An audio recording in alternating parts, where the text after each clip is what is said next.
ठीक है, लगभग यहाँ पर 1:50 के आसपास का टाइम हो रहा है, मोटा-मोटा 2 बज चुके हैं, आप लोग यहाँ पर बात सकते हो।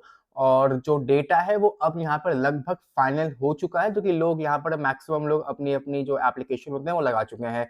मेरा भी यहाँ पर फुल फ्लेजेड फाइनल डिसीजन बन चुका है, मैंने यहाँ पर आईपीओ समझिए अप्लाई करना स्टार्ट भी कर दिया है, 2-4 की अभी एप्लीकेशन नहीं आई है फ़ोन पे, तो इसलिए वेट कर रहा हूँ। और जैसे ही यहाँ पे ऐप मतलब मैंडेट आ जाता है, मैं पेमेंट भी यहाँ पर कर दूँगा। तो जो भी बातें अब मैं करने वाला हूँ, पहली बात तो वो मेरा पॉइंट ऑफ व्यू है, आप लोग अगर चाहते हो फॉलो करना तो फॉलो करना, वरना मैं यहाँ पर कोई भी ज़ोर ज़बरदस्ती नहीं कर रहा हूँ। और क्योंकि बाद में कुछ लोग कहते हैं यार तुमने तो ये कहा था, फिर मतलब तो देख लो अपने हिसाब से, खाली मैं अपनी बात शेयर कर रहा हूँ, बाकी आप लोग की मर्ज़ी। अगर मेरी बातें अच्छी लगती हो तो फॉलो कर सकते हो, नहीं तो सबका अपना-अपना थॉट होता है, 2 ढाई हज़ार लोग देखेंगे, 2 ढाई हज़ार थॉट आउट होते हैं सबके अपने-अपने, तो सब लोग अपना-अपना फॉलो कर सकते हो।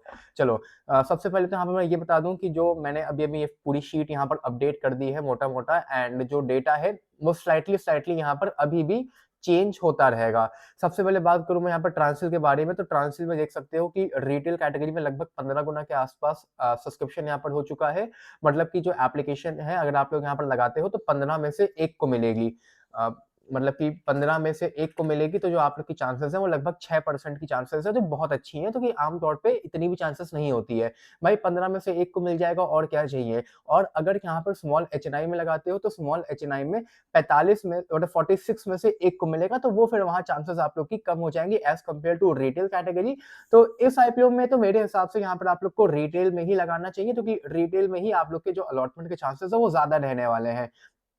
बल्कि इसके बाद अगर मान लो बिग एचएनआई में भी कोई लगाता है, तो मोटा-मोटा 50 गुना हुआ है, तो पहले तो 50 डिवाइडेड बाय 5 करो, तो हो जाएगा 10। मतलब कि बिग एचएनआई में अगर एप्लीकेशन लगाते हो, तो 10 में से 1 को मिलेगा, स्मॉल एचएनआई में 46 में से 1 को मिलेगा, और रिटेल में 15 में से 1 को मिलेगा।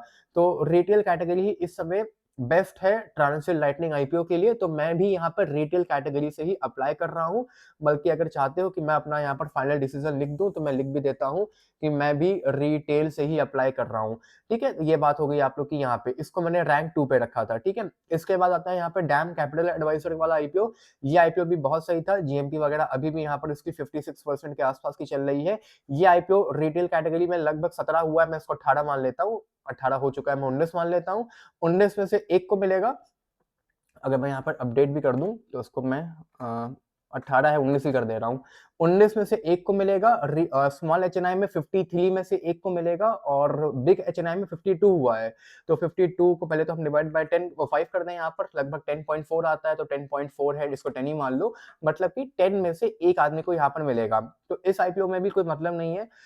या तो अप्लाई कर रहे हो तो फिर बिग एचएनआई में अप्लाई करो, भाई 10 में से 1 को मिलेगा, यहाँ पे 18 में से 1 को मिलेगा। तो बिग एचएनआई में फिर भी एक बार के लिए मतलब चीज़ें समझ में आती हैं कि अप्लाई करने के लिए, बट इस आईपीओ में बिग एचएनआई में अप्लाई कर सकते हो, वरना इसमें भी मैं तो इसमें भी रिटेल में ही अप्लाई करने वाला हूँ। क्योंकि बिग एचएनआई के लिए मैंने दूसरा आईपीओ निकाल के रखा है, उस वाले आईपीओ में मैं बिग एचएनआई में करूँगा, तो यहाँ पे भी मैं रिटेल में ही कर रहा हूँ। 18 में से 1 आदमी को यहाँ पर अलॉटमेंट मिल जाएगी, मोटा-मोटा हो सकता है ये भी थोड़े टाइम में 18 है, 19 है, 20 हो जाएगा।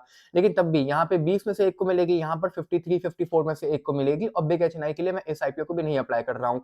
अगर आप लोग के पास पैसे हैं तो बिग एचएनआई में इस आईपीओ में अप्लाई कर सकते हो, मुझे कोई दिक्कत नहीं है, आईपीओ तो ठीक ही है। 56% की जीएमपी चल रही है, जीएमपी में कोई भी दिक्कत की बात नहीं है। इसके बाद ममाता की तो खैर बात ही करना बेकार है, क्योंकि अलॉटमेंट यहाँ पे रिटेल में भी मिलना बहुत टफ है। रिटेल में लगभग 100 में से 1 को मिलेगी। एक बार को अपडेट कर दें इसको। हाँ, 99 हो चुका है, तो मोटा-मोटा 100 मान लो इसको, 100 में से 1 को मिलने वाली है, और स्मॉल एचएनआई में लगभग 255 में से 1 को मिलने वाली है, और बिग एचएनआई में अगर मैं बात करूँ तो 146 हुआ है, तो इसको मैं अगर 2 मिनट के लिए 146 डिवाइड बाय 5 कर दूँ, तो 30 में से 1 को मिलेगी, तो 30 में से 1 को मिलना भी बेकार है, 255 में 1 तो भूल ही जाओ, और रिटेल में भी 100 में 1 को मिलेगी। तो मोटा-मोटा 1% चांसेस हैं, इस आईपीओ को मैंने नंबर 6 पे रखा है, ना के बराबर अलॉटमेंट मिलने वाली है, ना के बराबर। मेरे पास पैसे हैं इसीलिए मैं अप्लाई कर रहा हूँ, वरना आप लोग रैंकिंग देख सकते हो, रैंकिंग जो मैंने कल दी थी वही आज के दिन पे भी मैंने रखी हुई है। इसके अलावा अगर मैं क्यूआईबी की बात करूँ तो ममाता में भी क्यूआईबी मैंने खाली 1100 करोड़ रुपए की बिडिंग करी है। व्हेयर एज़ अगर मैं टेक्सटाइल की बात करूँ, तो कि कुछ लोग सुबह से मुझे लाइक कमेंट कर रहे हैं कि टेक्सटाइल थोड़ा-सा रिस्की लग रहा है, रिस्की लग रहा है। सर, इस वाले आईपीओ में भी क्यूआईबी ने लगभग 3 गुना के आस-पास बिडिंग कर दी है। लगभग 400 करोड़ के आस-पास का जो अमाउंट है वो बिड हो चुका है क्यूआईबी के द्वारा भी। तो टेक्सटाइल वाला आईपीओ भी मुझे ठीक लग रहा है, इसलिए मैं तो अप्लाई करूँगा ही, और रैंकिंग में मैंने बल्कि इसको नंबर 1 पे रखा हुआ है, वो अभी भी रखने वाला हूँ। मैं इस आईपीओ में 1 एप्लीकेशन या 2 एप्लीकेशन बिग एचएनआई से अप्लाई करूँगा। रीज़न क्या है, लगभग 7 गुना के आस-पास सब्सक्राइब हुआ है बिग एचएनआई, मतलब 7 डिवाइडेड बाय 5 मोटा-मोटा अलॉटमेंट यहाँ पर मिलने के चांसेस काफ़ी ज़्यादा हैं। 2 में से 1 आदमी को बिग एचएनआई में अलॉटमेंट ईज़िली मिल जाएगी। बाकी रिटेल में लगभग 14-15 में से स्मॉल एचएनआई में 14-15 में से 1 को मिलने वाली है और रिटेल में 5 में से 1 को मिल जाएगी। तो सबसे ज़्यादा आई थिंक जो अलॉटमेंट के चांसेस हैं वो इस आईपीओ में आप लोग के रहेंगे। एंड जीएमपी वाइज़ की भी अगर मैं बात करूँ तो देखिए 12-13% की जीएमपी चल रही है। अब थोड़ा-सा ये अब लोग कमेंट कर रहे हैं तो मैं डिनाई तो नहीं करूँगा। रिस्की अगर लग रहा है तो हो सकता है इसकी लिफ्टिंग थोड़ी बहुत ऊपर-नीचे भी हो जाए। तो मतलब तो ये रिस्क अब यहाँ पर मैं तो ले रहा हूँ, वरना आप लोग रैंकिंग अपने-अपने हिसाब से एक आध पॉइंट ऊपर-नीचे कर सकते हो। मुझे कोई दिक्कत की बात नहीं है उसमें। बाकी मार्केट पॉजिटिव है और मतलब सब्सक्रिप्शन भी ठीक-ठाक है, कोई एज़ सच दिक्कत तो नहीं है। 12-13% की जीएमपी चल रही है, जीएमपी यहाँ पर 21% तक की गई थी। अब मैं ये अज़्यूम कर रहा हूँ जीएमपी यहाँ पे रिकवर हो जाएगी, इसलिए अब इसको रिस्क कहो या रिस्की कहो, मैं तो बिग एचएनआई से अप्लाई कर रहा हूँ। इसको मैंने रैंक नंबर 1 पे रखा है। लिफ्टिंग इस आईपीओ की मैं फिर से बता दे रहा हूँ, 0 पे हो सकती है। लोगों के कमेंट पढ़ने के बाद मैं ये मतलब आप लोग को बता रहा हूँ, क्योंकि 12% की जीएमपी है, नहीं होनी चाहिए मतलब लिफ्टिंग नेगेटिव में या 0 में, बट अब हो सकती है, जब हो सकती है।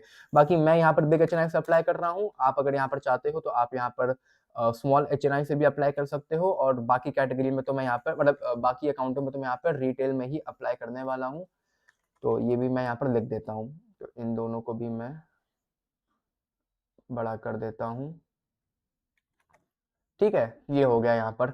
इसके बाद आता है कॉनकॉर्ड इन्वायरो का आईपीओ। कॉनकॉर्ड इन्वायरो के आईपीओ में भी जैसा कि मैं इसमें देख सकता हूँ क्यूआईबी ने कुछ खास इंटरेस्ट नहीं दिखाया है। बहुत ज़्यादा लोग इसमें बुलिश नहीं हैं, मतलब मुझे कंपनी ठीक लग रही थी, तो जो बातें सच थी वो तो मैं अभी भी कह रहा हूँ। बाकी जीएमपी यहाँ पर तकरीबन 5% के आस-पास चल रहा है, तो जैसा कि मैंने पहले भी डिस्कस किया था, लगाना चाहो लगा सकते हो और वरना बल्कि इसको चाहो तो कर दो आप लोग 6 पे और इसको कर दो 5 पे, ठीक? इसको मतलब लाइक आखिरी से एक ऊपर कर दो। बाकी अगर इसमें 6 आईपीओ तक अप्लाई कर सकते हो तो इसमें अप्लाई करो, वरना इस आईपीओ को अवॉइड करो।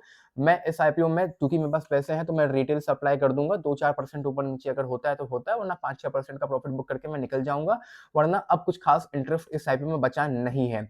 इसके बाद फार्मास्यूटिकल का आईपीओ आप लोग का यहाँ पर कल तक ओपन है, लेकिन डेटा बहुत ड्रास्टिकली यहाँ पर चेंज हो चुका है। जैसा कि मैंने कहा था, रिटेल में लगभग 26 गुना के आसपास आईपीओ सब्सक्राइब हो चुका है। Oh my God! अभी 20 हुआ था, इसको 26 कर दो और ये 20 हुआ है। तो बाकी जिन लोगों के पास पैसे हैं, इस आईपीओ को मैंने नंबर 4 पे कर दिया है। रैंकिंग वही की वही है, नंबर 1 पे इसको अप्लाई करो, नंबर 2 पे इसको, नंबर 3 पे इसको, फिर नंबर 4 पे इसको और ममाता को इसके बाद ही अप्लाई करना, ठीक? तो रैंकिंग यही है। ये 3 आईपीओस आप लोग के यहाँ पर कल तक ओपन है, फिर भी इसमें मैं तो रिटेल से ही अप्लाई करूँगा और इसमें तो मैं अवॉइड कर रहा हूँ। इसमें आप लोग चाहो तो अवॉइड कर सकते हो, अपने हिसाब से देख लो, क्योंकि लाइक बहुत ही कम चल रहा है यहाँ पर जीएमपी खाली 5% का। बाकी 12% वाला मुझे अभी भी लग रहा है कि सेफर साइड में ही है, इसीलिए 12% वाले में तो मैं अप्लाई करने ही वाला हूँ। तो यही था मेरा यहाँ पे फाइनल डिसीजन। अब आप लोग यहाँ पर अपना-अपना पेमेंट कर सकते हो और या एप्लीकेशन फाइल नहीं करी है तो एप्लीकेशन फाइल कर दो एंड अकॉर्डिंगली पेमेंट यहाँ पर कर सकते हो। बाकी फिर से बता दे रहा हूँ, इस आईपीओ की लिफ्टिंग अगर नेगेटिव में या 0 पे होती है, फिर वो मेरे हाथ में नहीं होगा। मैं 12% ही देखते हुए लगा रहा हूँ और 400 करोड़ की बिडिंग यहाँ पर क्यूआईबी ने भी करी है, तो क्यूआईबी भी यहाँ पर इंटरेस्टेड है। Retail, small HNI, big HNI और नॉन इंस्टीट्यूशनल बायर तो खैर यही हो गया, एचएनआईज़ वगैरह हो गए। इन सब ने यहाँ पर अपना इंटरेस्ट दिखाया है। फार्मास्यूटिकल की कंपनी है, कंपनी में कोई दिक्कत नहीं है, कंपनी प्रॉफिटेबल है, कंपनी में अच्छा खासा प्रॉफिट हो रहा है। तो पर्सनली मुझे कोई दिक्कत यहाँ पर नहीं लग रही है और पोस्ट पीई की भी अगर बात करूँ क्योंकि कुछ लोग करने लग गए हैं, तो लिफ्टिंग के बाद तो इसका पीई यहाँ पर घट रहा है, ठीक है? लिफ्टिंग के बाद तो इसका पीई यहाँ पर घट रहा है, तो अपने हिसाब से देख सकते हो, ठीक है? So bye bye, take care, love you all.